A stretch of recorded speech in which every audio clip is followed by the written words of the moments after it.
বলছি যে আমার বউ 7 মাসের পুয়াতি আছে, তো ডাক্তার বলেছিল 7 মাস হলে পরে একবার চেক আপ করাই নিয়ে যাবেন, তাই নামটা লেখাচ্ছি।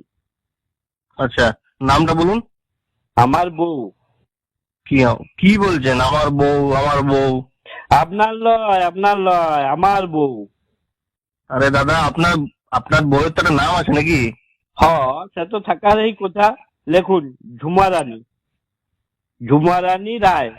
বলি হুম। ঝুমারানীটা একসঙ্গে লিখবেন। আরে বাবা, নাম লিখতে জানি। হ্যাঁ, সে তো বুঝলাম, কিন্তু জানেন তো আধার কার্ডে ঝু লিখেছে, তারপরে ফাঁক দিয়ে পরে মারানি। এই আধার কার্ডটাই লোককে দেখাইতে পারি, তাই বলে দিলাম আর কি।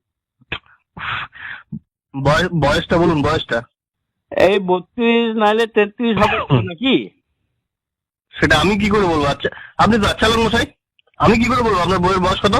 আরে আপনাকে জিজ্ঞাসা করি নাই, আমার বউ পাশে বসে আছে, আমি ওয়াকেই জিজ্ঞাসা করছি। আর আপনি অমনি আমাকে শুধু শুধু ধমকাচ্ছেন কেন? আরে দাদা, আরে আরো পেশেন্ট আছে দাদা, ব্যস্ত আছি। তো আমার বউ কি পেশেন্ট লয় নাকি? নাকি আমি টাকা দিব নাই? আচ্ছা ঠিক আছে, শুনুন শুনুন, আমি নামটা লিখে দিয়েছি, আপনার বউকে খালি পেটে আনবেন। আচ্ছা মশাই, আপনি তো বেশ কথা বলছেন। বললি আপনাকে তো বললাম আমার বউ 7 মাসের পুয়াতি, তোমাকে আমি খালি পেটে কি করে নিয়ে যাবো? ও দাদা, আপনি কি কাজের সময় ইয়ার্কি মারছেন নাকি? হ্যাঁ, খালি পেট, খালি পেটে মানে কিছু না খেয়ে আসার কথা বলছি। কাল সকাল 8:30টায় চলে আসুন। দাদা কালকে হবে না, কালকে আমার একটুকু কাজ আছে, পরশু যাব।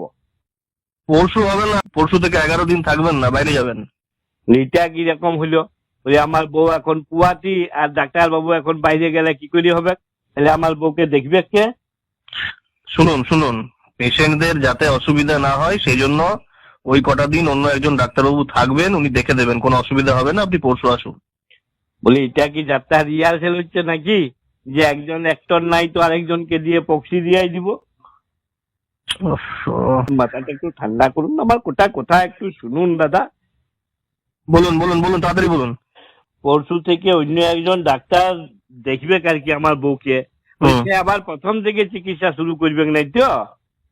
না, তা কেন করবে? আপনার ওয়াইফের যত মাস হয়েছে সেই হিসাবে ট্রিটমেন্ট চলবে। আরে বাবা, উনিও একজন ডাক্তার। তো সে হইলে কি হবে? চোখের সামনে তো অনেক কিছুই দেখলাম। আমার বড় বেটা টিউশনি মাস্টারটা পাল্টাই দিলাম, তো অন্য একটা টিউশনি মাস্টার এলো। তো সে আবার প্রথম থেকে পড়াইতে শুরু করলো।